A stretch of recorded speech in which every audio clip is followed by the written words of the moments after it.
She gets the beat-up Honda, I get the portfolio. That's the deal, Brian. Make it happen. Kevin Moore thought he was the smartest man in the room, whispering confident threats, while his soon-to-be ex-wife sat silently across the aisle. He had the high-priced lawyer, the hidden assets, and the younger mistress waiting in the lobby. It was supposed to be a slaughter. But Kevin forgot one detail. He never actually read the fine print of the history books, and he certainly didn't know who his wife really was. When Judge Nicholas Foster picked up the property deed and saw the name Howard printed in faded ink, the color didn't just drain from Kevin's face, it drained from his future. You are not going to believe how hard the gavel of karma hits in this story. The champagne flute made a sharp, crystalline clink as Kevin Moore tapped it against Molly Jenkins's glass. They were sitting in a booth at the Obsidian, the most expensive lounge in the city, tucked away in a corner where the lighting was low and the leather was imported. "To liberation," Kevin said, his voice smooth, carrying the practiced cadence of a man who sold luxury real estate for a living. He adjusted the cuffs of his bespoke suit, smiling at the woman who had effectively replaced his wife 6 months ago. Molly giggled, the sound light and airy. She was 24, sharp-witted, and currently wearing a diamond tennis bracelet that Kevin had bought using a bonus check he'd hidden from the joint checking account. "Are you sure, Kevin? I mean, she looked intense at the deposition last week." Kevin waved a dismissive hand. "Paige, intense? Please. Paige is a librarian, Molly. She organizes decimals for a living. She doesn't have the stomach for a fight. She just wants it over." He took a sip of the vintage Dom Perignon. "I've got Brian Adams in my corner. The man is a shark.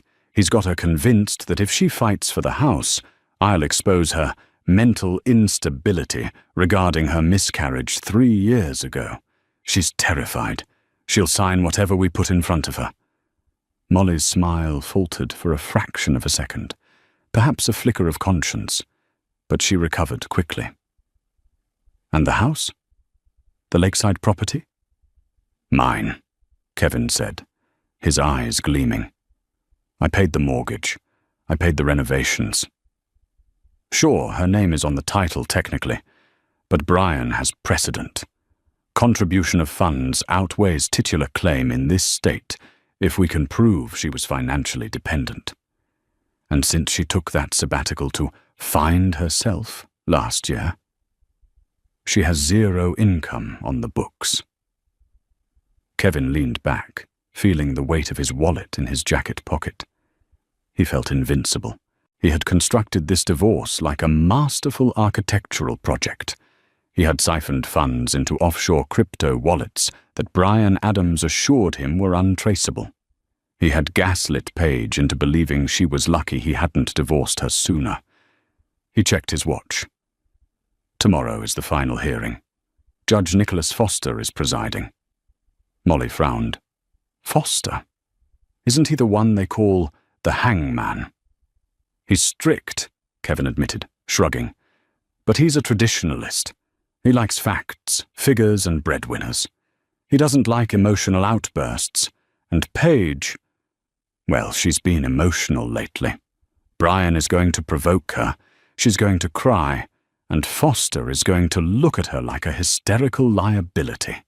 By noon tomorrow, I'll be a single man, and we'll be ordering paint samples for the master bedroom." It was a seductive fantasy. Kevin truly believed that he was the protagonist of reality, and everyone else, Paige, the judge, even Molly, were just supporting cast members. Meanwhile, 10 miles away, in a small, rented studio apartment that smelled faintly of lemon polish and old books, Paige Howard sat at a wobbly kitchen table. She wasn't crying. She wasn't hysterical. She was reading a leather-bound journal that was over 80 years old. Her lawyer, Erin Coleman, sat across from her. Erin wasn't a shark like Brian Adams. She was quiet, methodical, and wore cardigans that made her look like a schoolteacher. But Erin Coleman had never lost a case involving land disputes. "Are you sure you want to do this, Paige?" Erin asked softly, tapping her pen on the legal pad. "Once we introduce this evidence, there's no going back. It will humiliate him, publicly. It could destroy his career." Paige closed the journal. Her hands, usually trembling with the anxiety Kevin had instilled in her for a decade, were steady.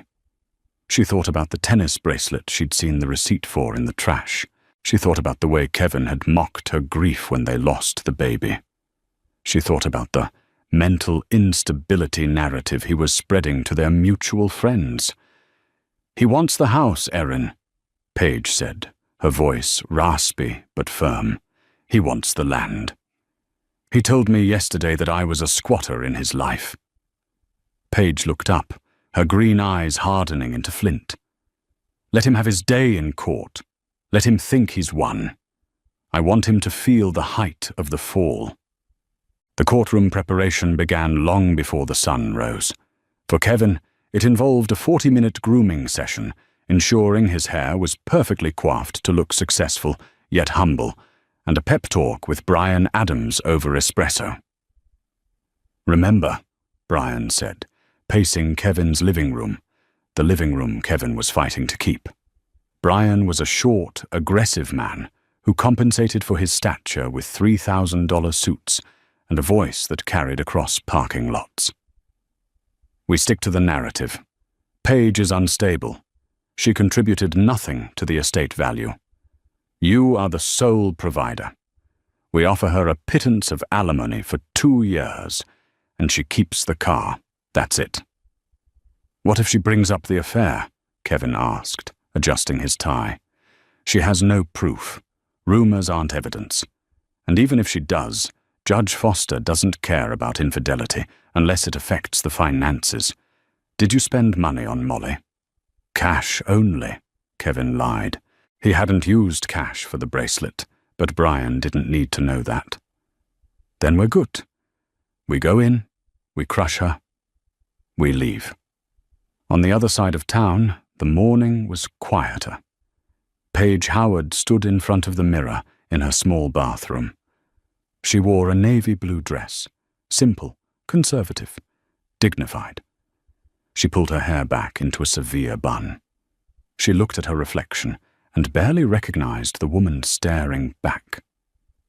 For 7 years, she had been Kevin's wife. She had played the role of the supportive partner while he built his real estate empire. When he needed capital to start his firm, she had given him her inheritance from her grandmother, disguising it as a loan he never paid back. When he needed social connections, she had introduced him to the town's elite, though she never explained how she knew them.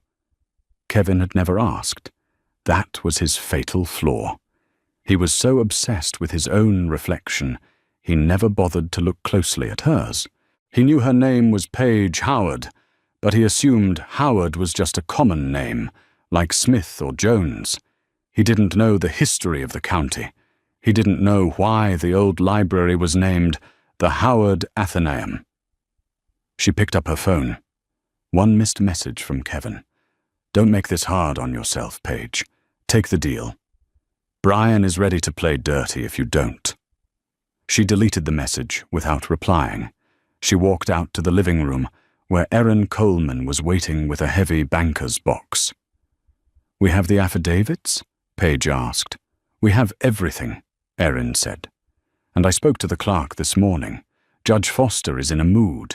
He threw out a lawyer yesterday for being 5 minutes late. He's tired of games." "Good," Paige said, putting on her coat. "I'm tired of games, too." They drove to the courthouse in silence. As they approached the grand limestone building, Paige felt a strange sense of vertigo. This building, with its towering pillars and inscription about justice, sat on the corner of 4th and Main. "You okay?" Erin asked, noting Paige's gaze fixed on the courthouse foundation. "I'm fine," Paige whispered. "It's just irony." "What is?" Kevin thinks he understands ownership, Paige said, clutching her purse tighter. He thinks ownership is a piece of paper you file with the county clerk. He doesn't understand that some things can't be bought, and some bonds can't be broken by a foreclosure notice. They parked. As they walked toward the entrance, they saw Kevin and Bryan Adams laughing near the metal detectors. Kevin spotted her, and his smile turned into a pitying smirk. He whispered something to Bryan, and they both chuckled. Paige kept walking, her chin high. She wasn't walking to her execution. She was walking to a pulpit. The courtroom smelled of wood polish and anxiety. The air conditioning was humming too loudly, a low drone that grated on the nerves. Judge Nicholas Foster was a man carved from granite. He was 65, with silver hair and reading glasses perched on the end of a nose that had sniffed out lies for 30 years. He didn't use a gavel unless he had to. Usually, a single raised eyebrow was enough to silence a room. Docket number 4, 920, the bailiff announced. Moore versus Moore. Petition for dissolution of marriage and division of assets. Kevin sat tall, projecting confidence. Bryan Adams stood up, buttoning his jacket. Ready for the petitioner, Your Honor. Ready for the respondent, Erin Coleman said softly. Judge Foster looked over his glasses, shuffling the thick file in front of him. I've reviewed the preliminary briefs. This seems contentious regarding the primary residence at 12 Oakwood Lane. Is that correct? It is, Your Honor, Bryan Adams boomed, using his courtroom voice. My client, Mr. Moore, purchased the property, paid the mortgage, and financed the extensive remodeling. Mrs. Moore, has made no significant financial contribution to the estate in the last 4 years. We are asking that the title be transferred solely to Mr. Moore, with a fair equity buyout calculated at the pre-renovation value. Pre-renovation? Judge Foster asked, his voice dry. Why? Because the increase in value is solely due to Mr. Moore's expertise as a real estate developer. He did the work. He added the value. It was a bold lie. Paige had designed the renovation. Paige had sanded the floors herself when they couldn't afford contractors in the early days. Ms. Coleman. The judge turned his gaze to Paige's table. Erin stood up. Your Honor, we dispute the assertion that Mrs. Moore made no contributions. However, the issue of contribution is actually secondary to the issue of title legality. Kevin rolled his eyes. He leaned over to Bryan. Here she goes. Desperate stalling tactics. Bryan stood up, interrupting. Objection, Your Honor. The title is clear. It is a joint tenancy. We are simply asking to dissolve it. If counsel is suggesting the title is forged, that is a serious accusation. I am not suggesting it is forged, Erin said calmly. I am stating that the deed Mr. Moore is relying on is incomplete. Judge Foster frowned. Incomplete how? Is it signed? It is signed, Your Honor, but it conflicts with a pre-existing covenant on the land. Kevin scoffed audibly. The judge shot him a look that could have frozen water. Mr. Moore, Judge Foster warned. Do you have something to add? Apologies, Your Honor, Kevin said, trying to look contrite. It's just, my wife has a history of confusion regarding financial documents. Is that so? Foster turned back to Erin. Ms. Coleman, get to the point. What covenant? Erin reached into her briefcase. She didn't pull out a standard legal motion. She pulled out a large folded document that looked like parchment, followed by a modern deed. Your Honor, Erin said, walking to the bench. I present Exhibit A, the original land grant for the township, dated 1922, and Exhibit B, the specific deed restriction regarding the plot of land located at 12 Oakwood Lane, commonly known as the Old Miller Estate. Bryan Adams laughed. Your Honor, this is ridiculous.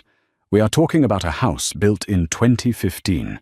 1922 land grants are irrelevant. Not in this jurisdiction, Mr. Adams, Judge Foster said, holding out his hand. I'll see the documents. Erin handed them up. The courtroom went silent. Kevin felt a tiny prickle of unease on the back of his neck. Why was Paige so calm? Why wasn't she looking at him? She was looking at the seal behind the judge's head. Judge Foster adjusted his glasses. He opened the modern deed, the one Kevin had signed with such pride. He read the names, Kevin Patrick Moore and Paige Elise Howard. Then he opened the older document. He read for a moment, his eyes scanning the dense, calligraphy-style script. Then he stopped. He looked closer. He looked up at Paige, then back down at the paper.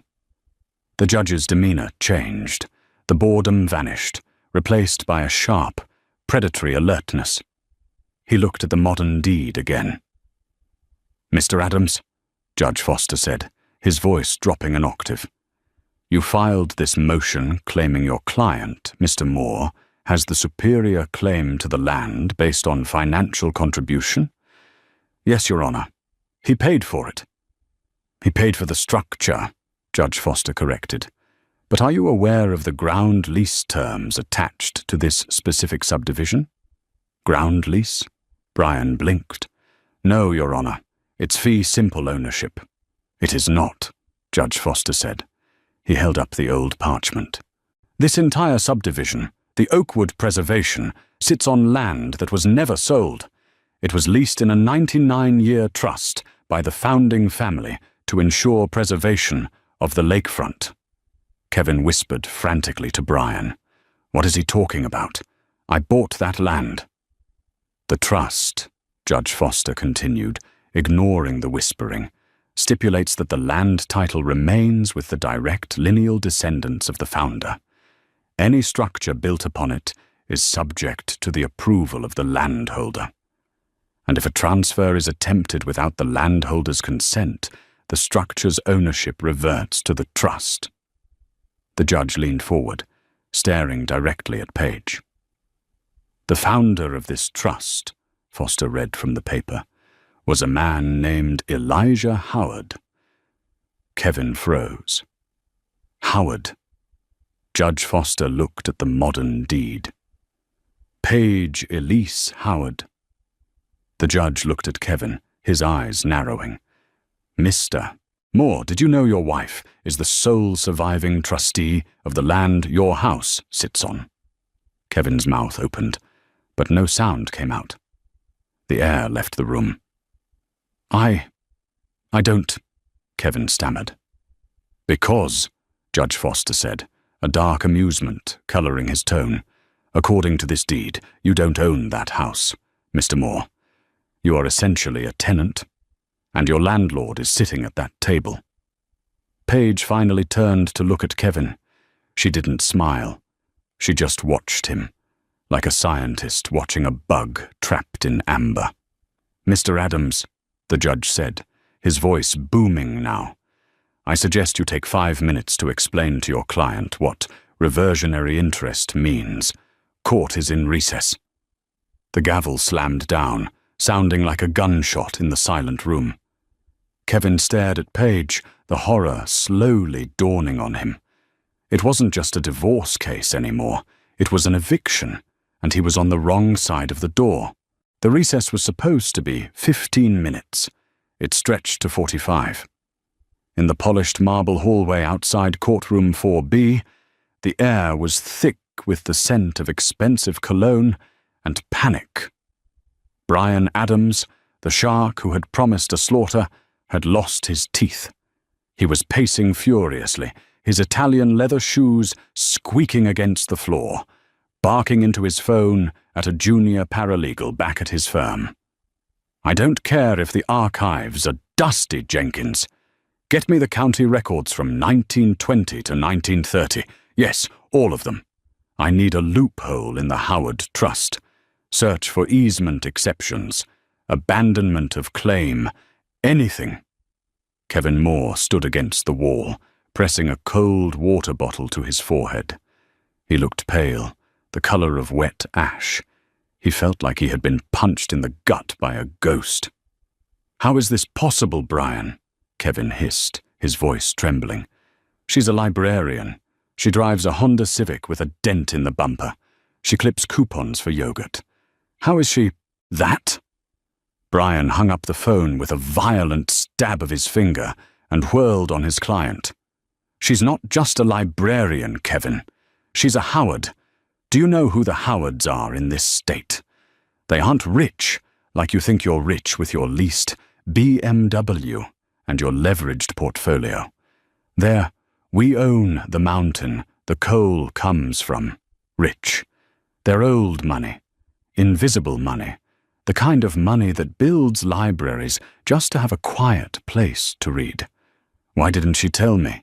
Kevin asked, watching Paige and Erin Coleman standing calmly at the other end of the corridor, near the water fountain.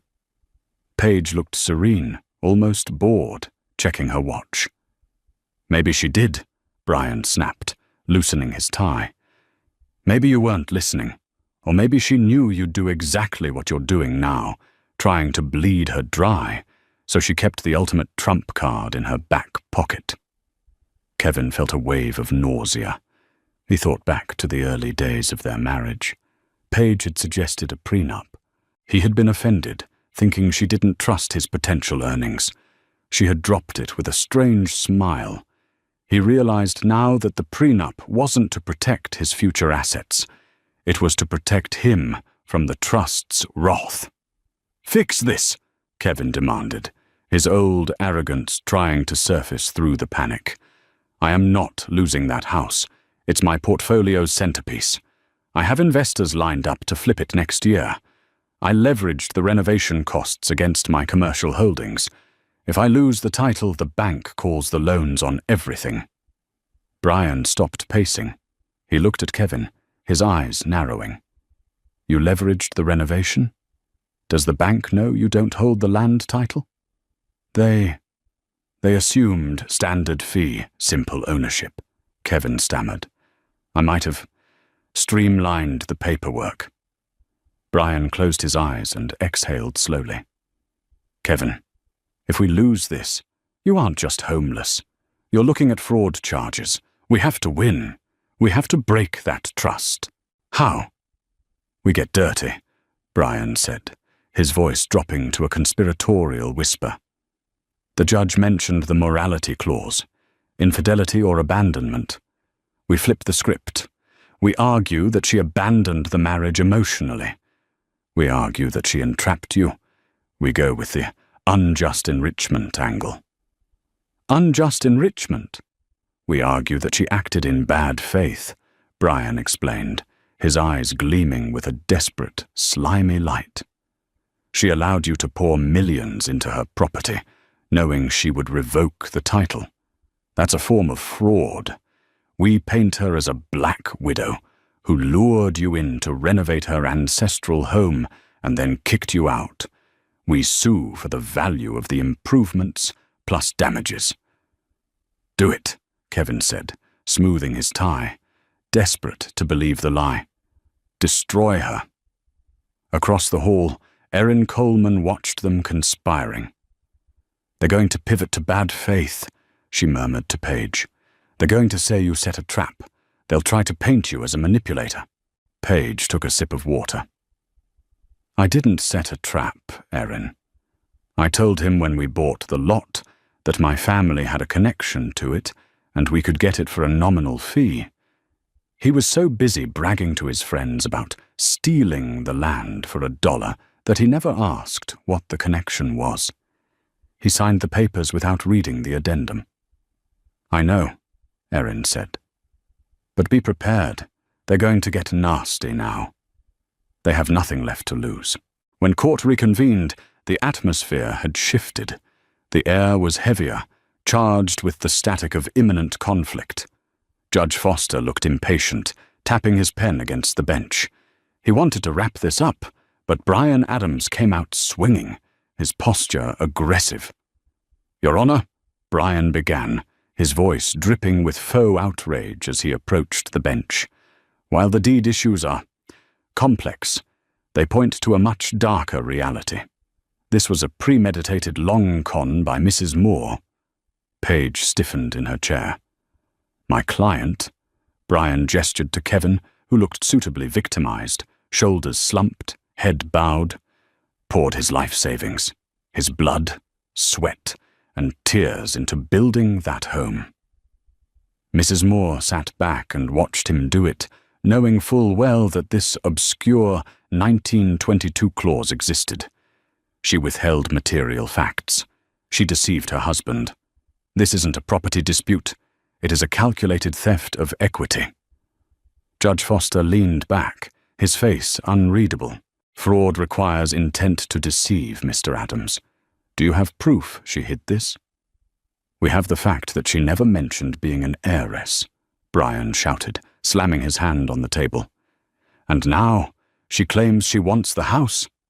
She is unstable, Your Honor. We have medical records indicating severe depression 3 years ago following a miscarriage. We believe this trauma led her to construct a fantasy where she punishes her husband. She is vindictive and mentally unfit to manage this estate." A murmur went through the courtroom. It was a low blow, a disgusting blow. Even the court reporter flinched. Paige stood up. Erin tried to stop her, but Paige placed a firm hand on Erin's shoulder. "Mrs. Moore," Judge Foster said, his eyes narrowing at Brian's display, "you are represented by counsel. You should let her speak." "I need to answer this myself, Your Honor," Paige said. Her voice wasn't loud, but it carried to the back of the room with a clarity that cut through the tension. "Mr. Adams is right about one thing. I was depressed 3 years ago." She turned to look at Kevin. Kevin refused to meet her eyes. He was staring at the table, looking smug, thinking the hysterical woman card was playing well.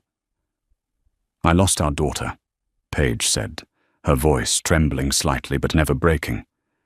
"And the day I came home from the hospital, Kevin wasn't there to hold me.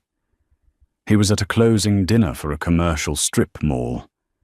He sent me a text message that said, 'Life goes on,' and that I shouldn't wallow because it made his investors uncomfortable." The courtroom went dead silent. "I didn't hide my name," Paige continued, turning back to the judge. "The land was a wedding gift from my grandmother, the matriarch of the Howard Trust. She gave us the leasehold rights for $1. Kevin signed the paper.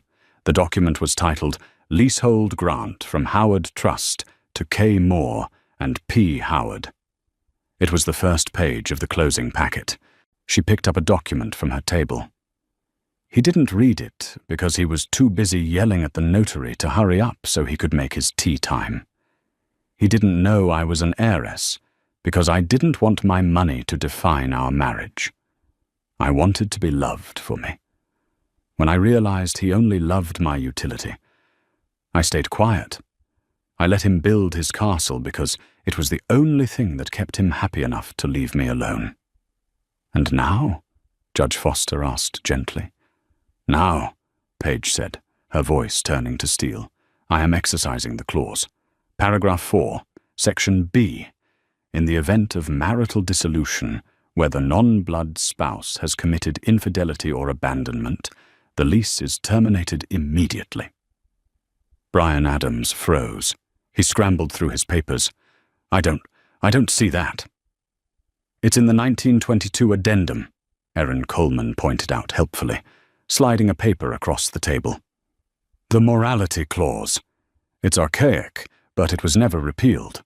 It defines abandonment not just physically, but moral abandonment."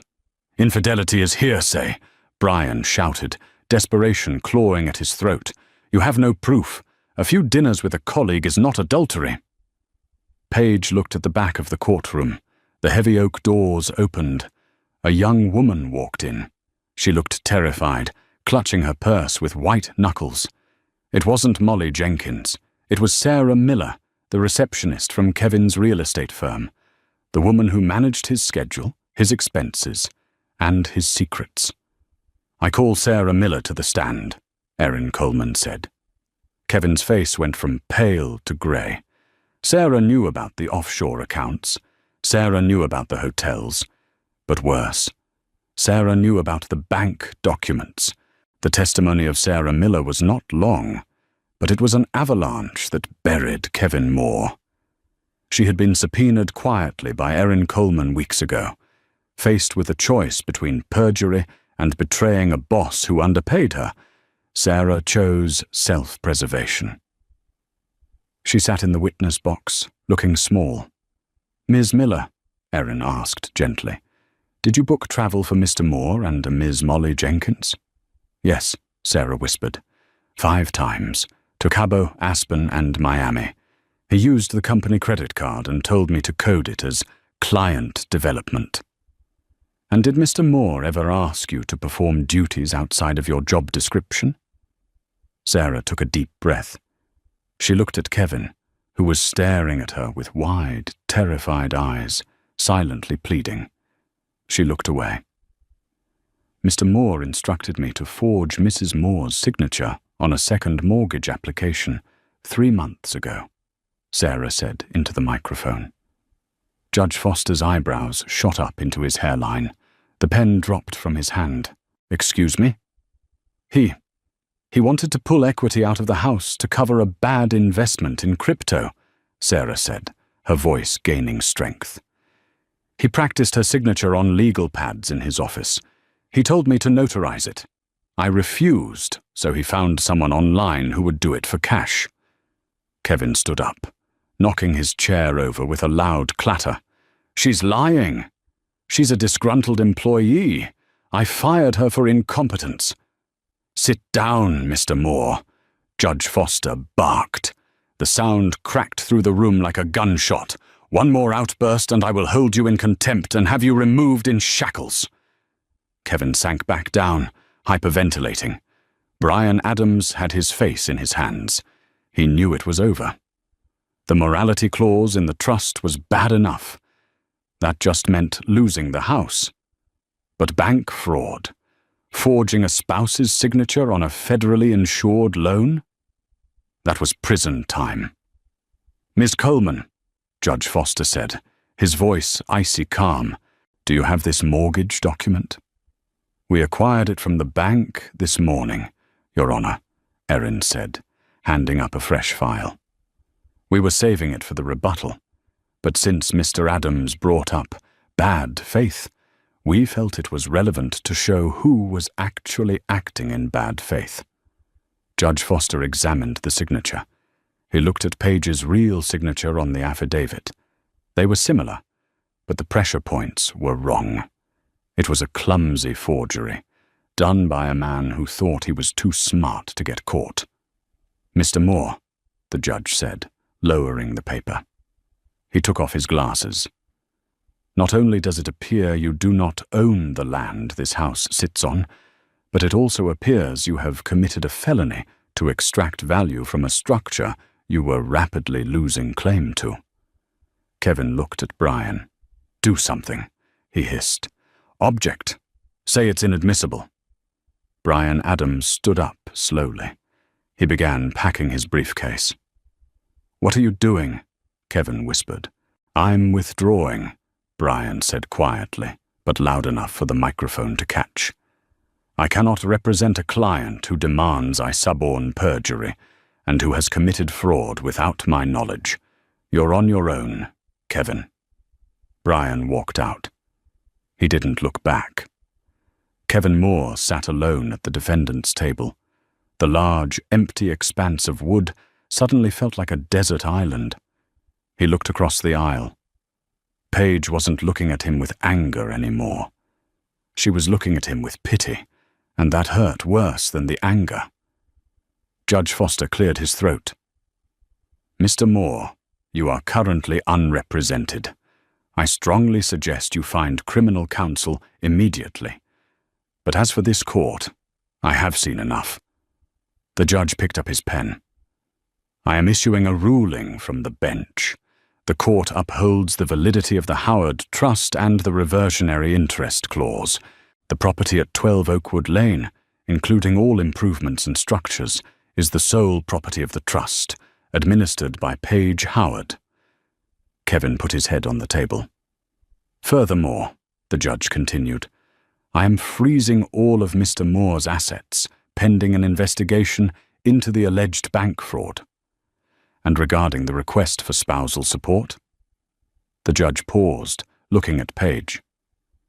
Mrs. Moore, did you request alimony? Paige stood. No, Your Honor. I don't want his money. I just want him off my land. Judge Foster nodded. Mr. Moore, you have 24 hours to vacate the premises. You are to take only personal clothing and toiletries. Anything purchased with marital funds stays until the audit is complete. The gavel came down. Bang! It was the sound of a life shattering. But the nightmare for Kevin Moore was only just beginning, because as he walked out of the courtroom, dazed and defeated, he saw the red light of a camera. A local YouTube investigative journalist named The Truth Hunter, tipped off by an anonymous source about a high-profile real estate fraud, shoved a microphone in his face. Mr. Moore, is it true you forged your wife's signature to buy crypto? Do you have any comment on the Howard Trust? Kevin swatted the camera away, his face twisted in rage. Get that camera out of my face. He didn't know it yet, but that reaction was the thumbnail that would launch 1 million views. Kevin Moore was about to go viral. Kevin Moore didn't just lose his house, he lost the narrative. And in the digital age, losing the narrative is a death sentence. The video clip of him storming out of the courthouse, face twisted in a rictus of rage as he shoved the camera held by the YouTuber The Truth Hunter, hit the platform at 4 p.m. By 8 p.m., it had crossed 500,000 views. By the next morning, it was the #1 trending video on the platform under the hashtags #EstateFraudBro and #KarmaCourt. The internet is a cruel judge, far harsher and more creative than Nicholas Foster could ever be. Online sleuths, fueled by the palpable injustice of the story, dug into Kevin's past with terrifying efficiency. They found his old real estate listings, where he exaggerated square footage by rounding up to the nearest 1,000. They unearthed a cached version of a lifestyle blog he tried to start 3 years ago, the Alpha Blueprint, where he gave advice on how to dominate your partner financially to ensure loyalty. The breakdown videos were ruthless. Body language experts analyzed his shove outside the courthouse, dissecting his micro-expressions of entitlement. Legal Eagles on TikTok explained the reversionary interest clause to millions of teenagers, turning an obscure property law into a pop culture moment. But the final nail in the coffin came from the lifestyle he had tried so hard to curate. They found Molly Jenkins' Instagram. It was a goldmine of incriminating evidence, filled with photos of her posing in Paige's house, wearing Paige's jewelry, tagged #MyBestLife and #upgrade. The side-by-side comparisons of Molly wearing the vintage sapphire necklace Kevin claimed he couldn't afford to buy, back from the pawn shop for Paige's birthday, went viral instantly. At Justice for Paige commented, "Imagine cheating on a Howard, literal old money royalty, and thinking you won because you leased a BMW. This dude played checkers while she was playing 4D chess." At Karma Cop wrote, "The look on his face when the lawyer walked out? Chef's kiss. Also that shove? That's assault. I hope the DA is watching."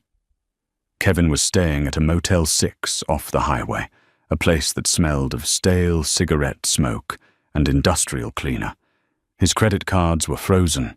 His leased BMW had been repossessed from the courthouse parking lot moments after the fraud investigation was announced, leaving him standing on the curb with a box of personal items and a garment bag.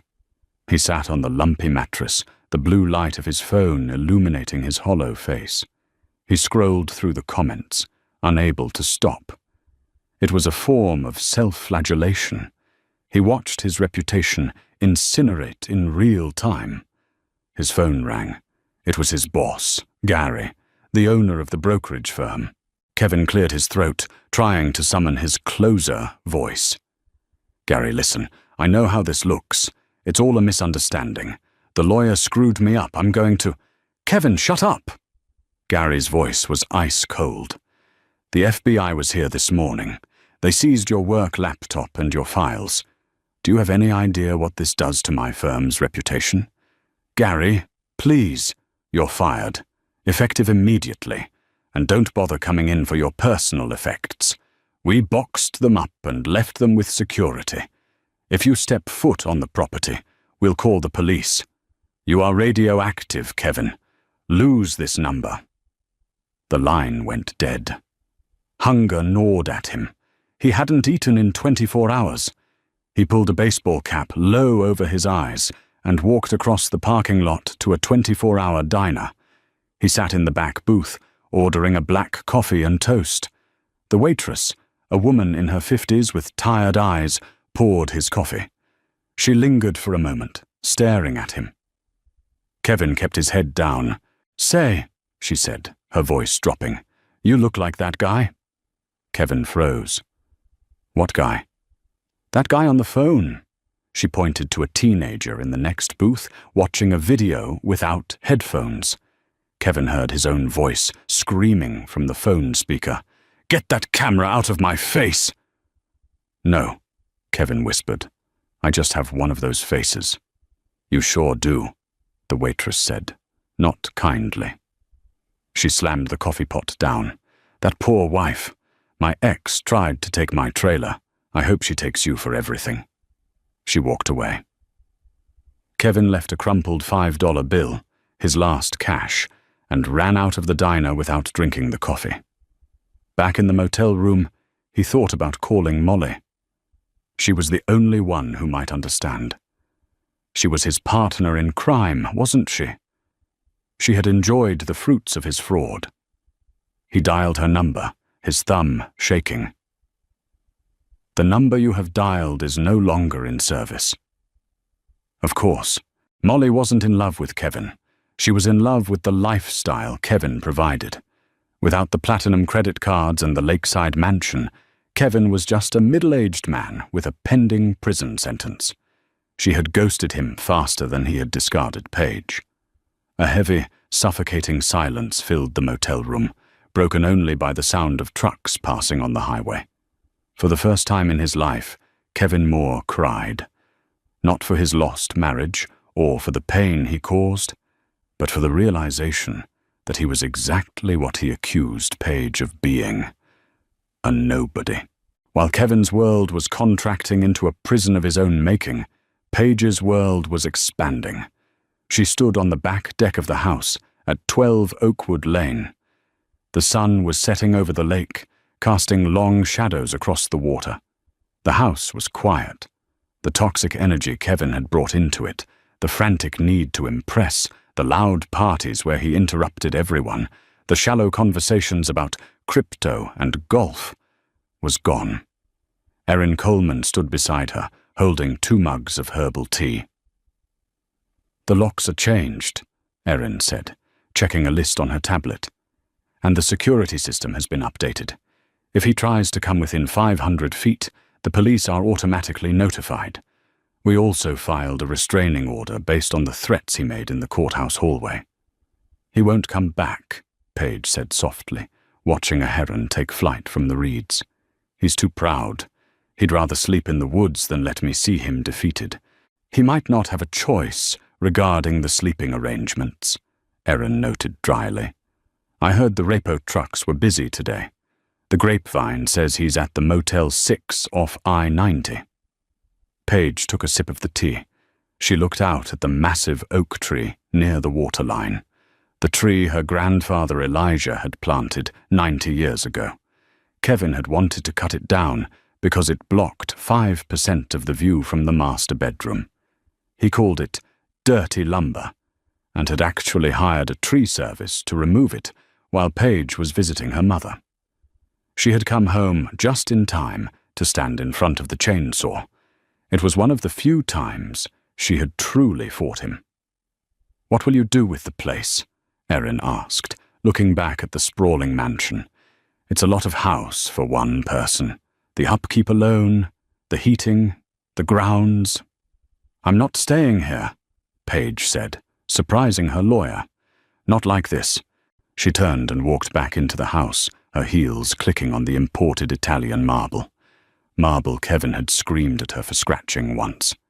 She walked into the man cave, a room Kevin had soundproofed so he could play video games and watch stocks without distractions. It was filled with leather furniture, a humidor, and framed pictures of himself shaking hands with minor local celebrities. Paige walked over to the wall and pulled down a framed photo of Kevin posing with a leased Ferrari. She dropped it into the trash bin. The glass shattered. It was a satisfying sound. "This house, the way it looks now? It's a monument to Kevin's ego," Paige said. "The gold fixtures, the wine cave he never stocked, the mirrored ceilings. It's not me, it never was. It feels like a museum of narcissism." "So you'll sell? You could get 3 million, easily. The market is hot." "No," Paige smiled, a genuine expression that lit up her face, erasing years of worry lines. "I can't sell, remember? The trust. My grandfather didn't preserve this land so I could flip it for a profit." She turned to Erin, her eyes bright with a new purpose. "I'm going to turn it into a transitional shelter for women leaving financially abusive marriages. I'm going to call it the Elijah House."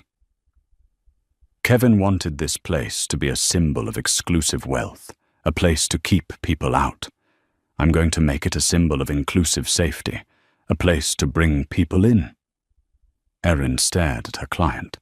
She had seen many women post-divorce, some bitter, some broken, some relieved, but she had rarely seen one so empowered.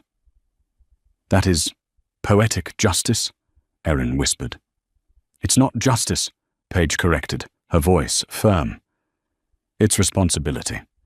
I have this name, this land, this privilege. I hid from it for too long because I wanted a simple life. But hiding allowed a predator like Kevin to thrive. I'm done hiding." The renovation began 2 weeks later. Paige didn't hire a fancy design firm. She hired local contractors, specifically looking for woman-owned businesses. She sledgehammered the wine cave herself, turning the cool, dark space into a sensory calm-down room for children. The man cave became the legal aid office. The master suite was divided into 3 comfortable private apartments for families in immediate crisis. Paige went public with her plan on a local talk show. She wore a simple blazer and spoke clearly. She didn't trash Kevin. She didn't even mention his name. She talked about financial literacy for women. She talked about the signs of coercive control, the restricted access to accounts, the gaslighting about spending, the isolation. She became a hero not because she destroyed her ex, but because she built a fortress from the rubble of his destruction. The courtroom was different this time. It wasn't the warm wood and local intimacy of family court. It was the cold steel, fluorescent light, and imposing federal seal of the district court. Kevin Moore stood before a federal judge wearing an orange jumpsuit instead of a bespoke suit. He looked 10 years older. His hair was thinning rapidly. His skin was sallow from lack of sunlight, and the arrogance that had defined his existence was gone, replaced by a twitchy, rodent-like nervousness. He had pleaded guilty to 2 counts of bank fraud and 1 count of wire fraud. Brian Adams, his former shark lawyer, had testified against him in a plea deal to save his own law license. It turned out Kevin had lied to Brian, too, implicating the lawyer in the fraud without his consent. Brian's testimony was the final dagger. Paige sat in the back row. She didn't have to be there. Erin had told her she could stay home. But Paige felt she needed to see the end of the story to truly close the book. She needed to see the period at the end of the sentence. The prosecutor, a sharp woman with glasses, stood up. "Your Honor, Mr. Moore's actions were driven by greed and a profound sense of entitlement. He defrauded a financial institution, yes, but he also attempted to defraud his spouse, a woman who had supported him for years. He treated the law as a suggestion and people as disposable assets to be leveraged and liquidated." "Mr. Moore," the judge said, peering down at him over reading glasses, "do you have anything to say?" Kevin stood up. His hands were shackled to his waist. He looked at the floor. I just wanted to be successful," Kevin mumbled. "I thought if I had the things, the house, the car, I would be someone." "You were someone," the judge said sternly. "You were a husband. You were a citizen. You traded those titles for inmate. I sentence you to 36 months in federal prison, followed by 5 years of probation. You are also ordered to pay restitution in the amount of $450,000. The gavel banged. It didn't sound like a victory. It sounded like a heavy door closing. As the marshals led Kevin away, the chains on his ankles rattling with a grim rhythm, he turned.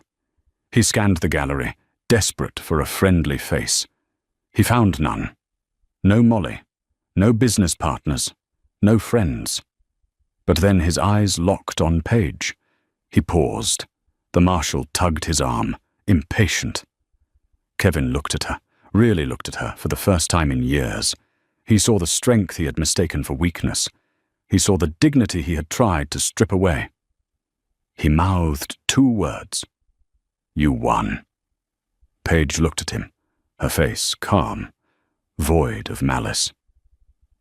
She didn't smile.